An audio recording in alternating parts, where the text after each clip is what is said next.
This is the Hidden Killers podcast with Tony Brueski. With licensed psychologist and guest John Delatorre. Richard Allen's attorney submitting that 136-page filing just the other week outlining what they believe to be what happened to the girls, ritualistically sacrificed by members of a pagan Norse religion that had been kind of hijacked by white nationalists and a group calling Odinism as the group that they belong to.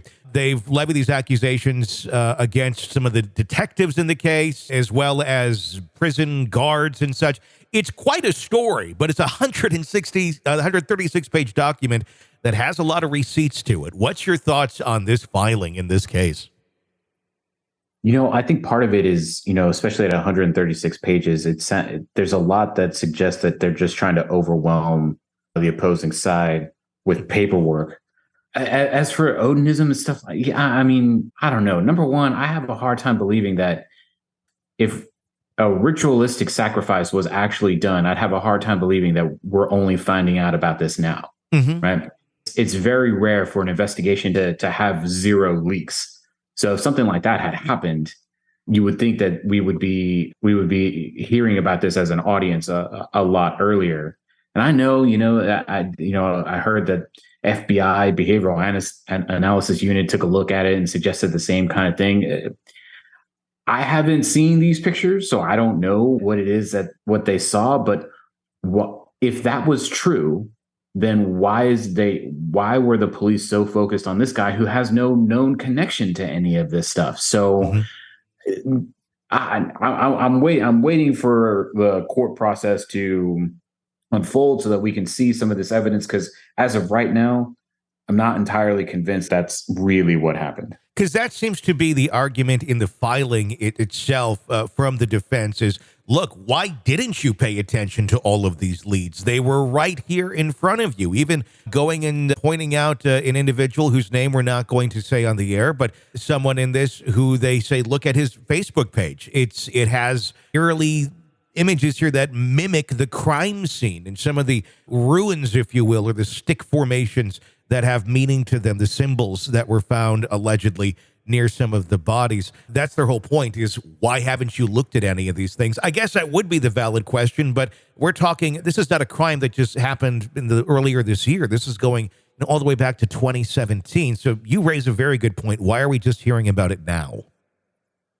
Yeah. And, some of this stuff, again, given the area in which the girls were found, I'm not surprised that their hair would have sticks and stuff in it. And, that's not to suggest that it didn't happen, this ritualistic sacrifice. I'm just saying that I haven't seen anything and I haven't heard anything up until this point that would suggest that level of ritualism. And if that was the case, and again, like we just said, this isn't something that recently happened. If ritualistic sacrifice was a thing that was happening in that area, these two would not be the only victims of that paganism. How common is something like a ritualistic sacrifice, especially of a human being, in today's society, of individuals who follow Odinism or any other pagan type religion? As far as I'm aware, most people that I know that follow Wicca or other sort of pagan type religions, some of the most peaceful people that I know. But I guess there can be a dark side to almost everything. Is there a trend in this sort of thing in our country, or is this really a stretch to say that this was a sacrifice? Yes. So number one, in terms of ritualism, I think most audiences think of, when they hear the term ritualism, that it automatically assumes that there's some kind of religious aspect to it, that there's some kind of like paganism, like that there's something like that involved. And the truth is that ritualism, for the most part, just simply means that a person has a regimented way in which they're going to engage in the killing that they're going to be doing. So ritualism is a pretty common aspect of serial killing. Even just mass killing or spree killing is certainly possible for ritualism to be a part. That doesn't necessarily mean that it's adhering to some kind of religious tenets. When it comes to Odinism, it's not common nowadays because, as you described earlier, it has been co-opted by white supremacy and stuff like that. And even those individuals who practice Odinism outside of this extreme right-wing movement, they don't generally participate in, ritualistic sacrifices like this, because that wasn't necessarily part of Norse mythology, which is where all of this stuff comes from. So I don't know that, just because someone says that they practice Odinism outside of the co-opted nature of it, I don't know that ritualistic sacrifice is really something that's going to be a part of it. And it has often been used as a method to otherize non-Christian ideologies by making the public believe that this is the kind of thing that they engage in, witches and stuff like that, warlocks, that they engage in sacrifice of your children, so therefore you should be afraid of them. So it's often been used as propaganda, even though it wasn't necessarily a true aspect. It doesn't mean that there wasn't someone who hasn't engaged in that kind of stuff, who doesn't do that kind of stuff.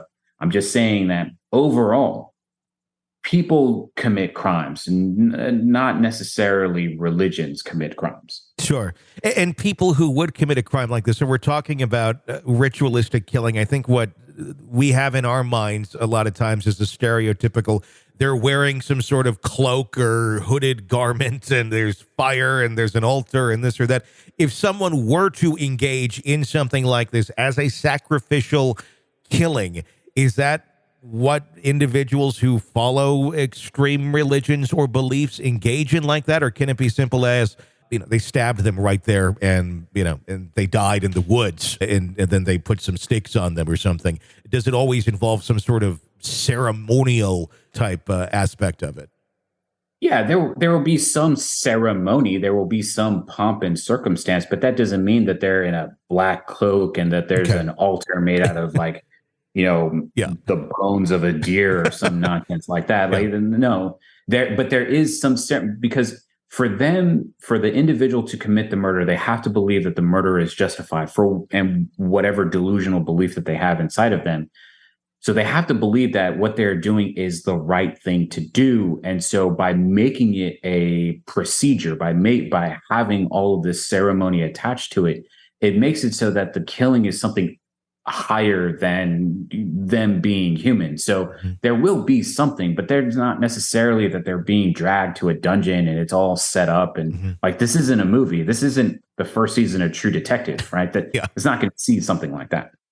You're consuming the Hidden Killers podcast. Want more? Start binging on all of our true crime podcasts right now through Apple Podcasts and get an ad-free experience when you sign up to be a True Crime Today Premium Plus member exclusively on Apple Podcasts. More of the Hidden Killers podcast dropping soon. Press subscribe now.